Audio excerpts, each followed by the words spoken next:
Hello guys, আজকে তোমাদের দেখাবো কাতলা মাছ দিয়ে ফুলকপির রেসিপি।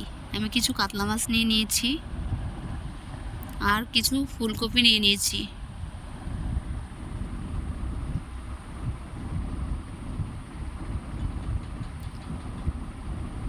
আর নিয়ে নিয়েছি কিছু কাঁচা লঙ্কা, আদা, জিরে, পেঁয়াজ আর ধনেপাতা। কাঁচা লঙ্কা, আদা, জিরে, পেঁয়াজ এগুলো পেস্ট করে নেব। কড়াইতে তেল দিয়ে দিয়েছি।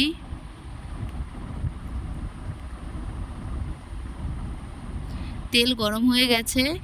আগে থেকে হলুদ লবণ মেখে রাখা মাছগুলো দিয়ে দেব। মাছগুলো লাল লাল করে ভেজে নেব।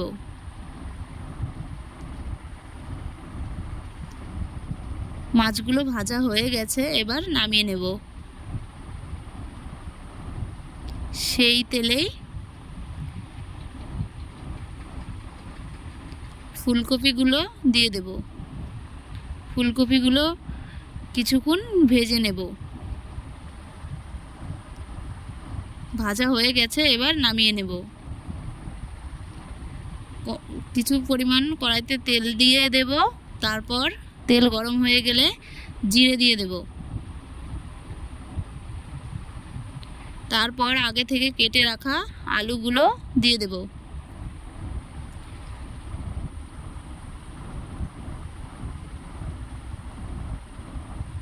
তারপর পরিমাপ মতন লবণ দেব।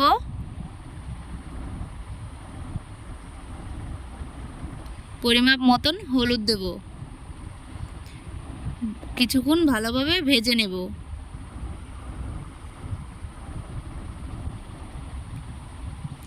এবার আগে থেকে ভেজে রাখা ফুলকপিগুলো দিয়ে দেব। দিয়ে কিছুক্ষণ ভেজে নেব। ভেজে নিয়ে তারপর পেস্ট করে রাখা মশলা দিয়ে দেব। মশলা দিয়ে কিছুক্ষণ নাড়াচাড়া দিয়ে ভালোভাবে কষিয়ে নেব।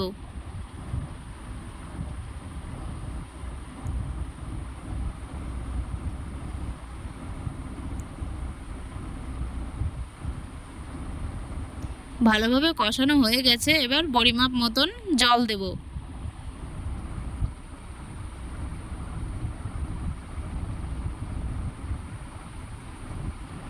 জল দিয়ে কিছুক্ষণ ভালোভাবে ফুটিয়ে নেব।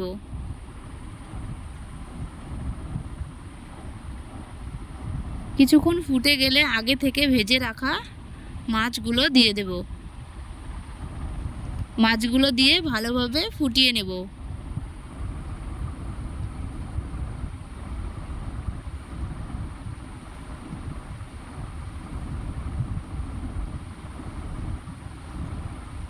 ঝোল কমে এলে আগে থেকে ভেজে রাখা জিরে গুঁড়ো দিয়ে দেব।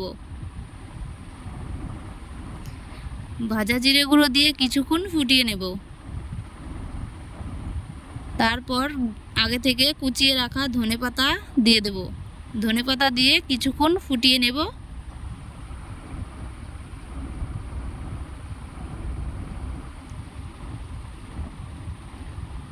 এবার নামিয়ে নেব। রেসিপিটি যদি ভালো লেগে থাকে তাহলে একটি লাইক, কমেন্ট, শেয়ার, সাবস্ক্রাইব করতে ভুলবেন না। ধন্যবাদ।